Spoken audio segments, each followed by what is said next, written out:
All right, another cold morning. Heading out to Novi for a breakfast networking event to sell some sponsorship for my networking group, the Sunrise Networking Group. Links in the description below. Then I get to come back, pack up. I've got 2 houses to photograph today for John Lafferty. So I'm going to show you guys kind of how I photograph a house, what makes my photos a little different than some of the other shots that other realtors get. And then it's down to Taylor for a networking mixer that I'm filming again for the Sunrise Networking Group. So busy, and let's get going.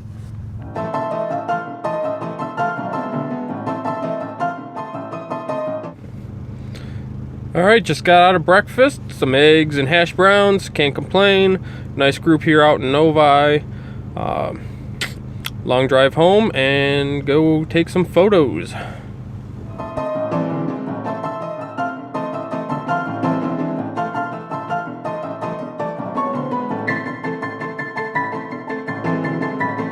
So I wanted to bring something up. Last video or the video before, I mentioned that I was getting some weird feedback noises from the Rode VideoMic Me.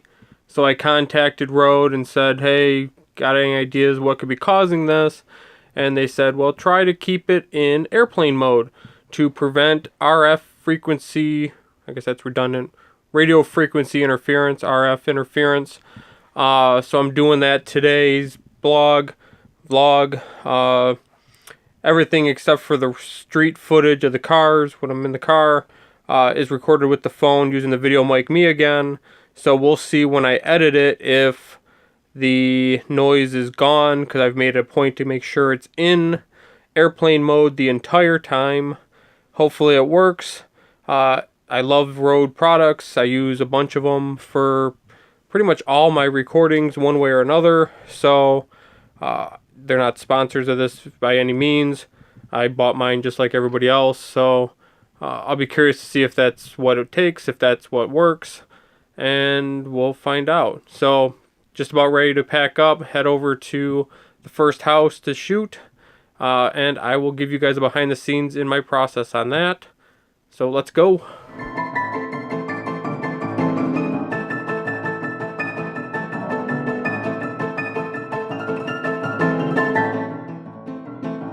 So I'm at the first of 2 houses that I'm photographing for John Lafferty. I'm going to give you a quick walkthrough of the house with my phone, and then I'm going to show you how I photographed the house and end it with one of the sample photos, and I just went really dark. Alright, so here's the living room. Great big window. It's going to bring in a lot of natural light. We've got 3 bedrooms here. Here's 1, 2, hallway, and 3. Now if you notice, in every photo or every room, the lights are on. It's the middle of the day, but I always turn the lights on first thing. Kitchen, utility room, and my camera's set up for the first shot already.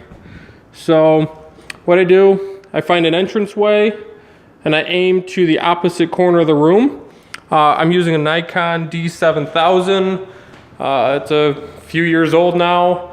I've got a Tokina 11 to 16 millimeter wide angle lens that gives me, with the crop factor, it's at what, 14? So that gives me an equivalent of a 21 millimeter lens on a full frame. Basically, in layman's terms, that just means it's really wide, wider than I could get with normal lenses or my camera or a compact camera. So I'm going to set up here and show you kind of what I do. Alright, so I'm set up, got my angle, wide angle lens, f8, aperture priority mode, letting the camera decide what the shutter speed is going to be, ISO 200. I'm on a tripod using a wireless remote because I do not want to bump the tripod. I'm going to do a series of 9 photos from really dark to really bright, merge those in the computer later. So the camera's set on bracketing. This one does brackets at 3 at a time. So based off of what the camera deems as the base exposure, I changed the exposure compensation to -3, which when I take the photos will give me a -4 exposure, a -3 exposure, and a -2 exposure. Let's do those.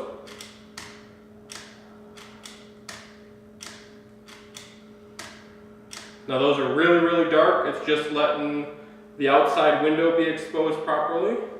Then I'm going to change exposure compensation back to 0, so I'll get a -1, a 0, which is what the camera deems as a proper exposure, and then a +1 overexposed. Now I'm going to bump the exposure compensation to +3, do it again, so I'm at +2 overexposed, +3 overexposed, and +4 overexposed. Now that was like a ½ second exposure, very bright in here with the natural light, which is why you need a tripod. Then my little trick is I bring it back down to a 0 compensation. I turn off bracketing, grab my external flash. I've got the wireless remote on top. This is a LumaPro LP180. It's a manual flash. I keep it in 1:1 power, so it's full power. Change the zoom to 24mm. Pop this sucker in this back corner. So what that does is it gives me a neutral light to base off of. It helps fill in any shadows. I'll do a second one, kind of pointed at the floor, so I can bring up some of the wood grain if I need to. If I was in a room with chairs or tables, I might pop a flash underneath the tables and that, just to bring the shadows out a little bit. And the last thing I always do is use my color checker. Some people call it the mascara case because that's what it kind of looks like, you know, do a little color. But this basically makes sure that my color is the color it's supposed to be. So if I'm photographing a green room, a blue room, a red room, the room itself will influence the color temperature in the camera. By using this, I have a base to go back into the computer later, pick the brightness. It's got some registration bars, and the computer runs a software that says, hey, this is supposed to be blue, this is supposed to be yellow. So if the color of the room influences the color temperature in the camera, I can set it back to what it should be. Let me do that. And then just in case, because sometimes this is hard to see, especially on the wide angle, I always do the 18% gray, because I know gray should be neutral. Boom. For demonstration purposes, I'm just doing it once. Sometimes I will go around and shoot it from different areas of the room, because something closer to the window is going to be a different color than what's coming out from the tungsten lights behind me. So that is the basic techniques on how I photograph a room in a house. If there was furniture, it's a little more involved. The software has some tweaks and things. Most of it's automated now. I've been doing it long enough. But then I would move on, take the camera, bring it over to the other side of the room. I always try to do opposite corners, and I would repeat the process from this side of the room. And then I would move on and do it from, say, the doorway. I always try to do shooting into the room, and then the opposite corner then would show you shooting out of the room, so that you get people, when they're looking at the photos, they can see what it looks like when you're entering, and they can see how the rooms reference each other by looking back through the doorway. So I'm about ready to pack up. Gonna head to the next house. Actually, I gotta do the outside still. Same process outside, I just don't normally use the flash unless it's getting close to dusk. Right now it's clearly bright enough outside, I'm not gonna worry about it. I'm gonna get a kind of a flat lighting today between the snow and the clouds, but it's all right. If this was a higher end home, I would come back at night around dusk, or I'd come at dawn depending on which way the house faces, to get that golden light, the sun creeping over, nice color in the sky. But for this case, I'll do the same brackets outside in the front, I'll do the same brackets outside in the back, just to give people a general concept of what the property looks like, as well as the inside of the house. So next time I see you, I will be at the next house. All right, house number 2, same thing. Light switch is on, get all them lights on. That's not a light, or it's burnt out. That's a huge pet peeve of mine. Let's see here, hall light works. Bathrooms kind of work. You know, not only does turning the lights on help add some ambient light to the room, brighten things up, in my opinion, and it lets the new homeowners know that, hey, the lights and electrical do work, and you're not gonna have to spend a fortune rewiring the home.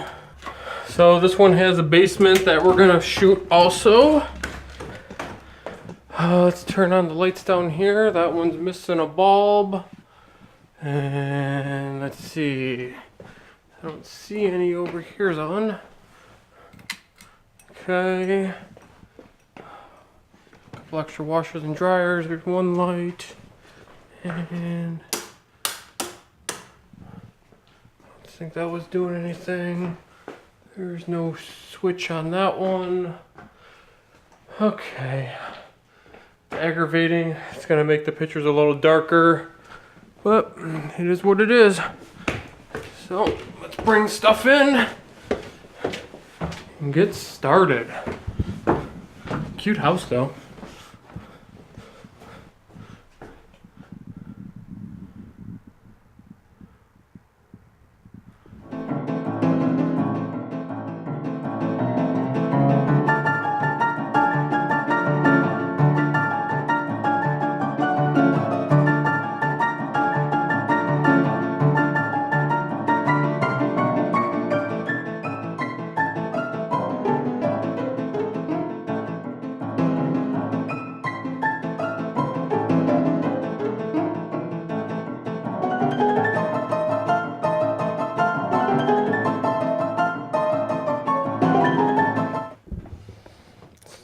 So I think I'm going to start with the back rooms first. Do back rooms, do the bathroom, work my way to the front of the house, kitchen, front room. Then I'll go downstairs, shoot the basement a couple different angles. Then I'll go outside and call it done. So.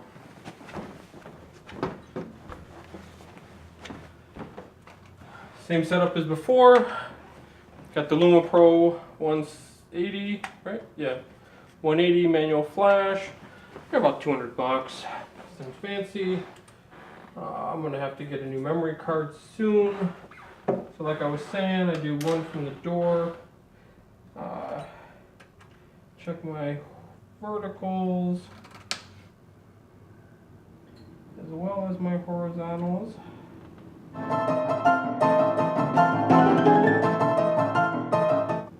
Now, I learned these techniques from an architectural photographer, Steve Malone. I'll put links to his stuff in the description below too. And he's a stickler because the architects always want straight, straight, straight. Now, some people when they shoot homes, they don't mind doing eye level and tilting down a little bit, or even a little bit above eye level, shooting down.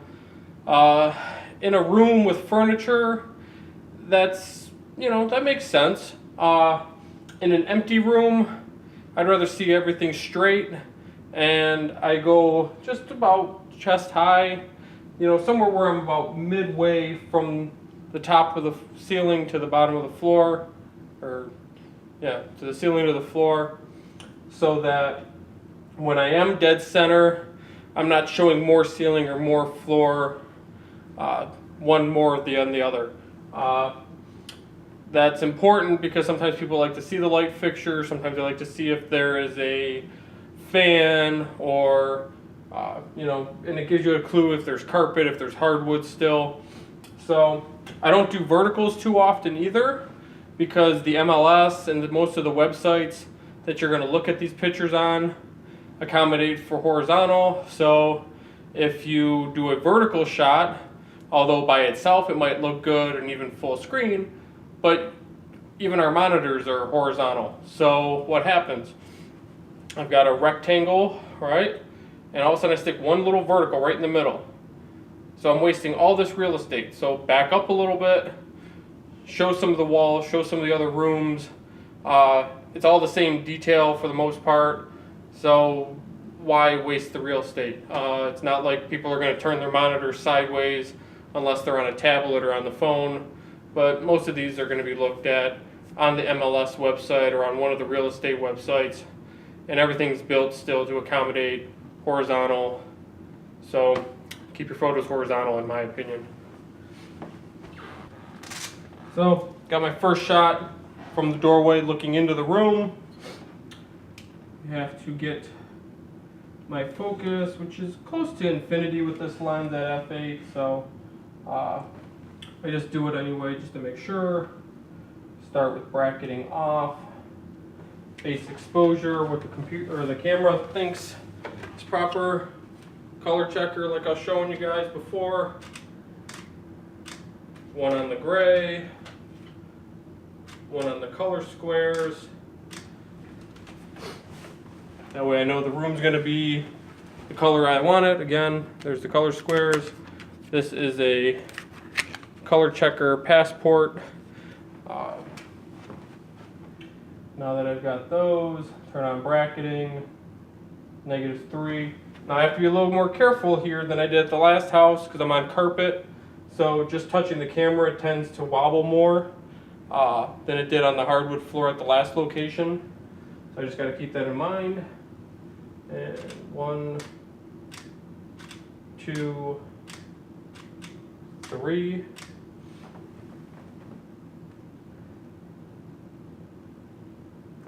Because I'm using the wireless remote and I don't want to move the camera any more than I have to, I'm doing a mirror up process. So the first time I push the button, it flips the inside mirror of the camera up.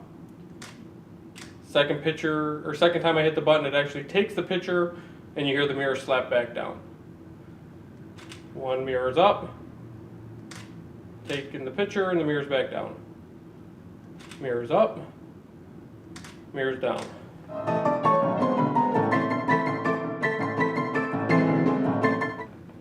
Reset it back to 0, turn off bracketing, grab my flash, turn the trigger on.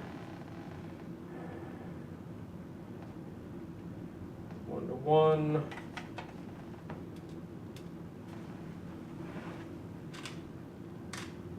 And it didn't fire. Why didn't it fire?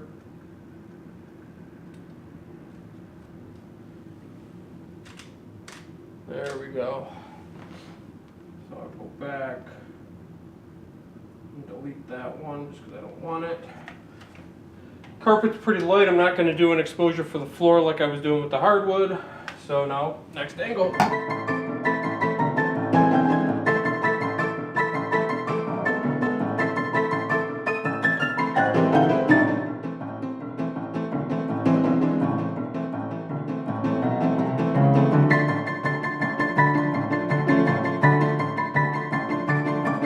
So there's the back of the camera. You can kind of see my framing. It might be a little distorted because I can't get where I need to get a straight on shot, but it's good enough to show you. So get to know your camera. I'm going to turn off the live view so you can see my settings. The camera's thinking 25th of a second at f8 is the proper exposure at ISO 200 for this room with the lights. So it's overcompensating for the amount of daylight, which is great because it is bright in here. So I'm going to turn on my bracketing, and then I'm going to change my exposure compensation. Set the -3.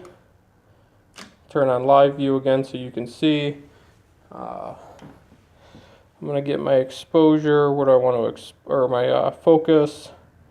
What do I want to focus on? Let's do the window over here.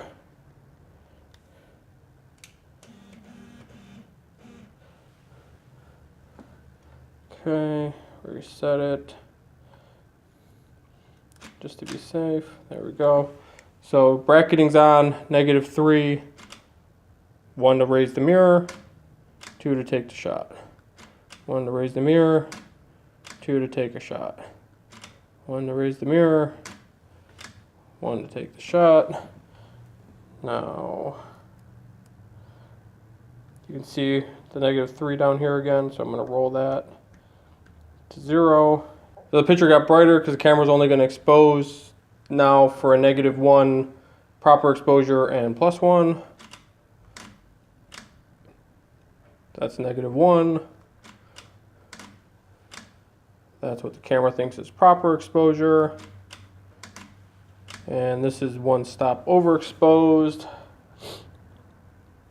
Now I'm going to do a +3 overexposed compensation. So this first one will be +2. Second one will be +3. And the last one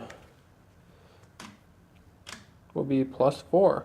Now the blinking lights, which you can see is pretty much the whole screen, signify that there is no detail left in the photo for the camera to capture. It is pure, ridiculous white.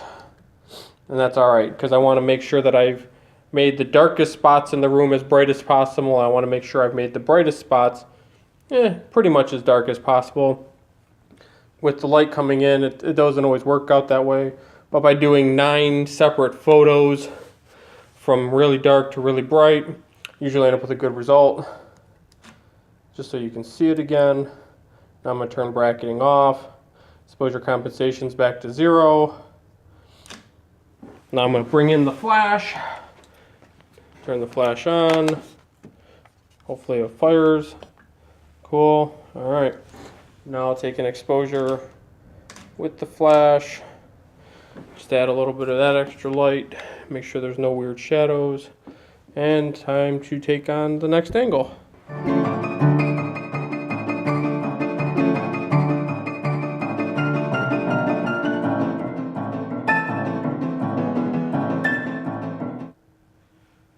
think I forgot to do my color checker, so it never hurts to do it again, just to be safe.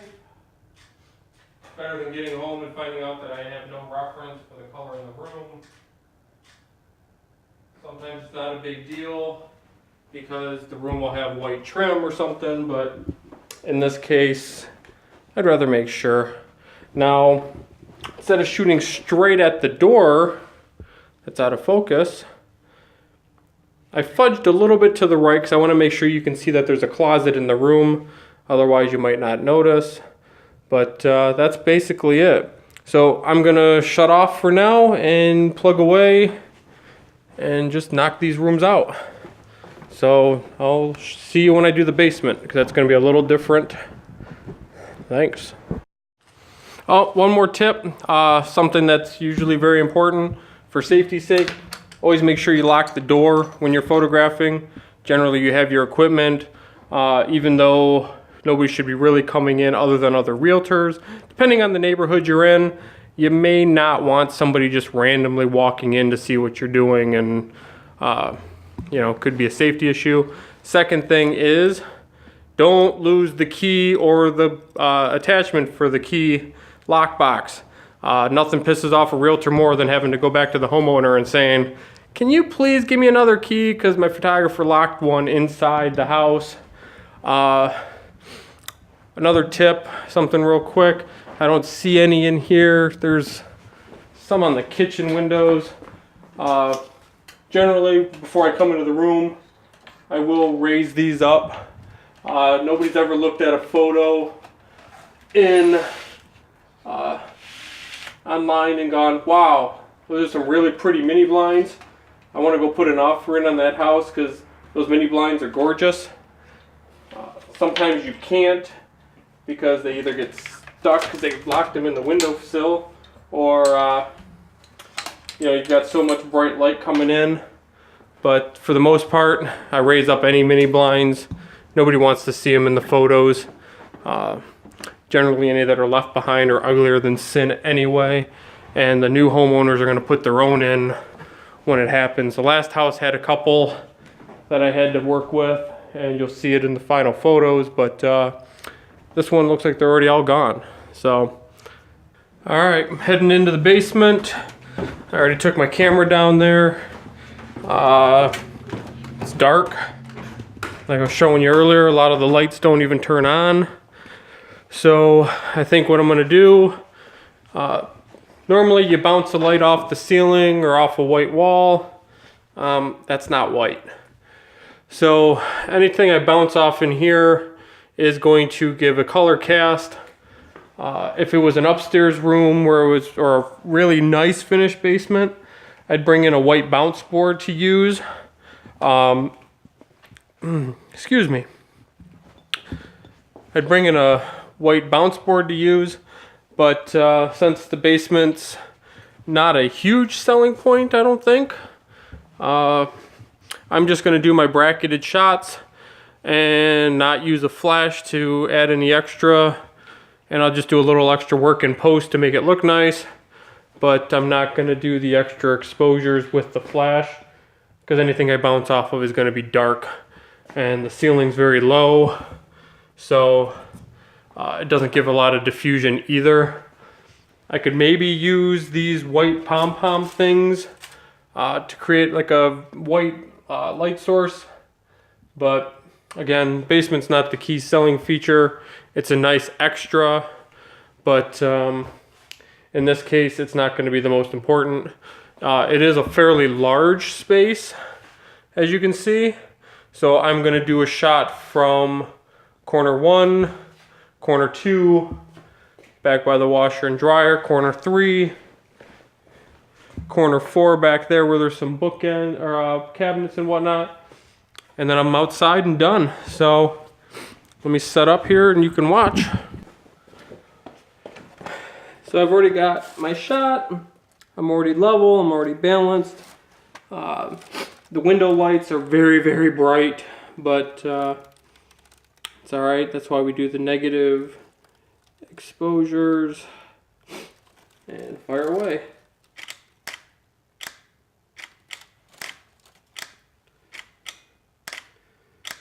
Now, if you notice, I'm not even looking at the back of the screen because it's just going to be dark with properly exposed windows. Switch my exposure to 0 compensation. You can hear that second shutter getting a little longer there.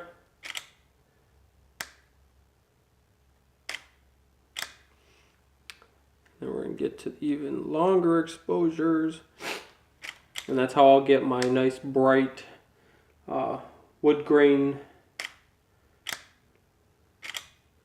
It'll blow out the windows, they'll be pretty bright. The only other way that I know to do something like this and have everything properly exposed would be to expose for the windows, which means everything else is very, very dark. And then I'd have to bring in a bunch of lights to illuminate the rest of the room. I'd be casting unnatural shadows versus what people are going to see when they come into the room. And it's a lot more work and time and setup. If these were going to be in a magazine, that would be the way to go. These are going to live on the MLS hopefully for no more than a month or two, and that'll be that. So next section.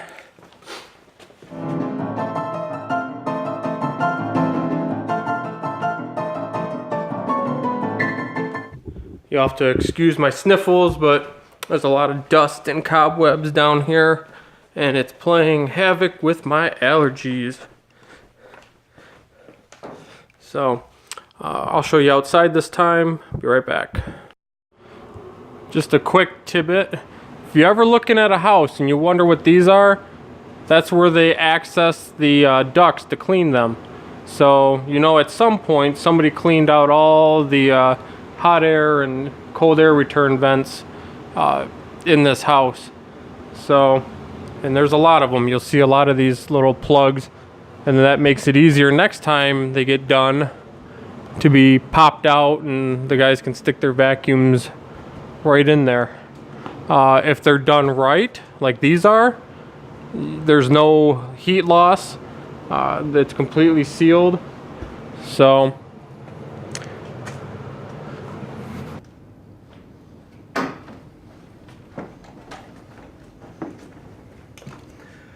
all right, so that's it for the inside.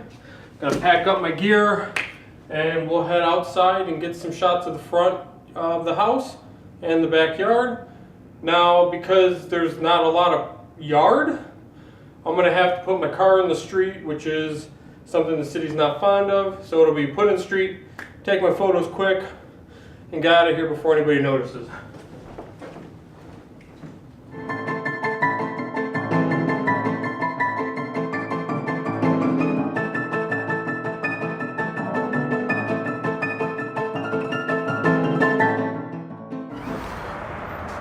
Another reason I always do the inside first is because sometimes the homeowners are home, and I find if I need to come back, I can shoot the outside anytime. If they're still living in the house, sometimes people don't like you to be going through their stuff and whatnot, or inconveniencing them. So do the insides first, get it taken care of, get out of there. And then, like I said, you can always come back and do outside if it need be. So, kind of the same concept as when I shoot inside. Go to the far back corner of the house. Something that shows off the yard, back of the house. Stay. Works for me. Aperture priority still, f8. Let's find my framing. I don't need to show the whole garage. It's not a particularly huge backyard, so I'm not worried about showing every detail of it either.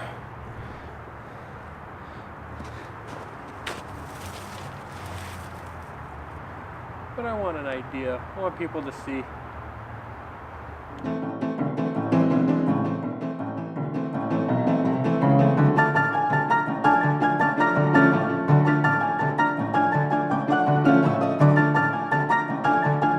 Curious also, if you're still watching, how's the sound?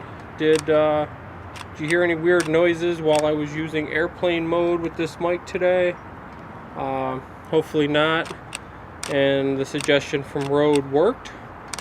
If I am hearing weird noises, then I'll be writing them again and sharing this link and moving on to the next step. So that's the backyard.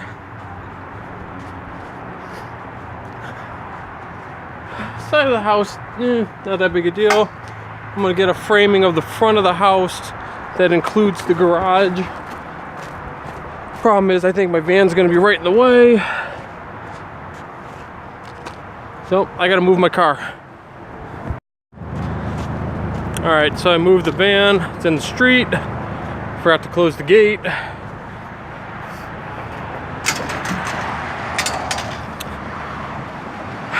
Figure out my shot. Now, like I said, I want to see the front of the house and I want to see the garage.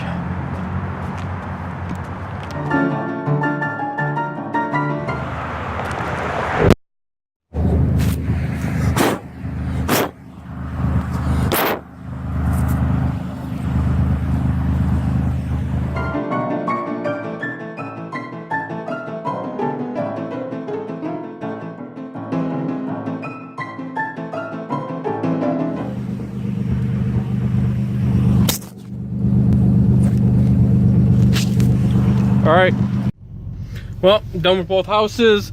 As you've seen, my setup fell over because I was using this cheap selfie stick and monopod, or not even a monopod, it was a cheap tabletop tripod combination. It was my own fault. But I bent the plug on my microphone. So now I get to order a new one. Lucky me. This may still work, but I'm not gonna rely on it. Cost of being stupid, so lucky me. Never using that stupid combination again with the selfie stick. I'll get me a GorillaPod or something similar with some balls to it and order a new mic. So let's go home. All right, so I'm home. I've imported all of the photos from today into Lightroom.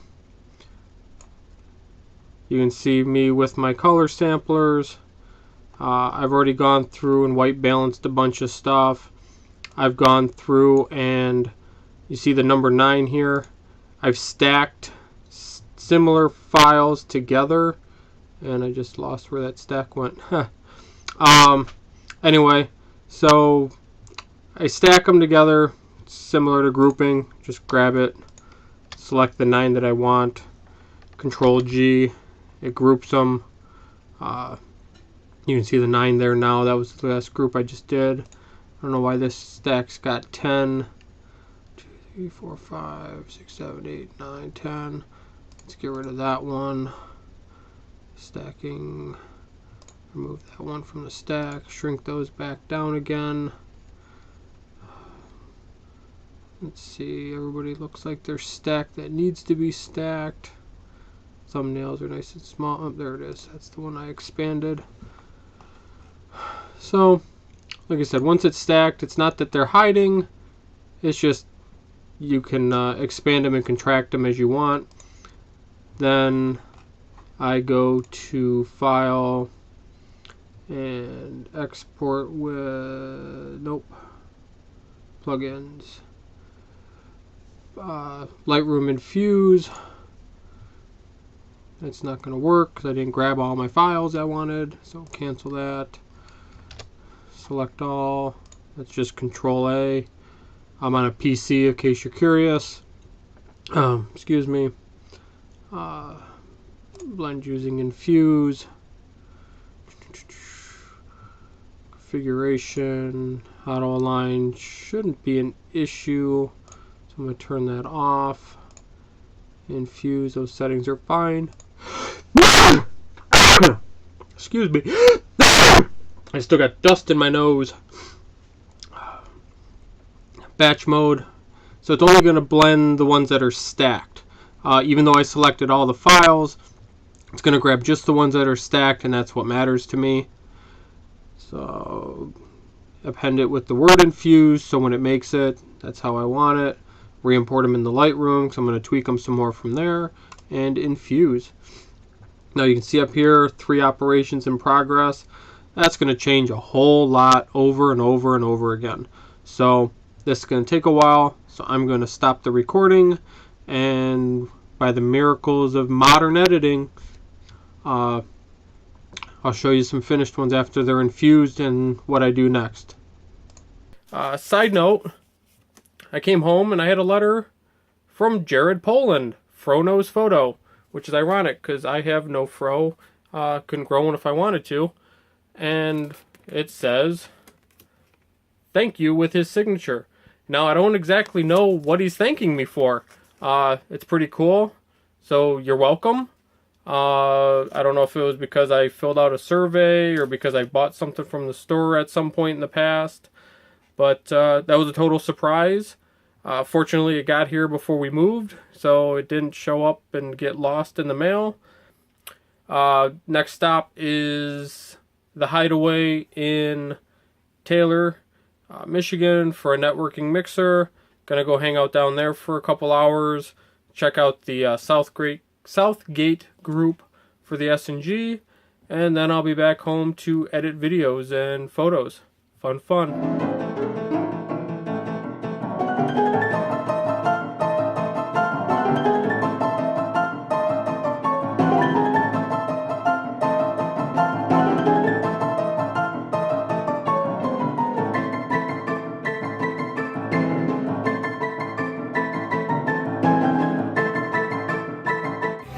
Alright, so I'm at the Hideaway in Taylor, Michigan, just waiting for some more of the people to show up so I can start filming, get out of here, and get some more work done at home.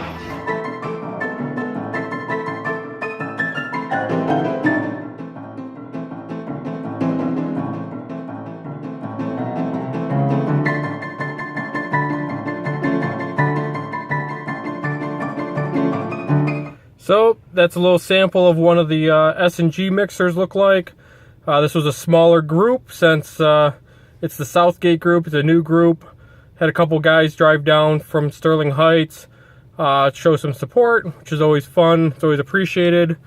If you're in business for yourself, I think you should consider joining a networking group. The SNG is better than like BNI or even the Chamber of Commerce. They limit the industries to 1 per group. So for example, this is a Southgate group. Now, if you're a residential realtor in Southgate and you join, then they won't let any other realtors join from Southgate. So that's kind of nice. There's no competition in your group. And then the other side of it is they do so many different events like this after hours mixer and bocce and bowling and paintball, and there's always something to do. So it's not just a bunch of old farts handing out business cards, eating eggs in the morning. Gonna go home, hopefully see the family before they go to bed, and then I will get to work on lone wolf videos and I think some photos for John that I did earlier today. I gotta get those finished too. So this is about it. Nope, take that back, because I'm going to show you the last few steps of processing tonight that I do for John's photos for the houses, and then I'll call it quits from there. So time to go home.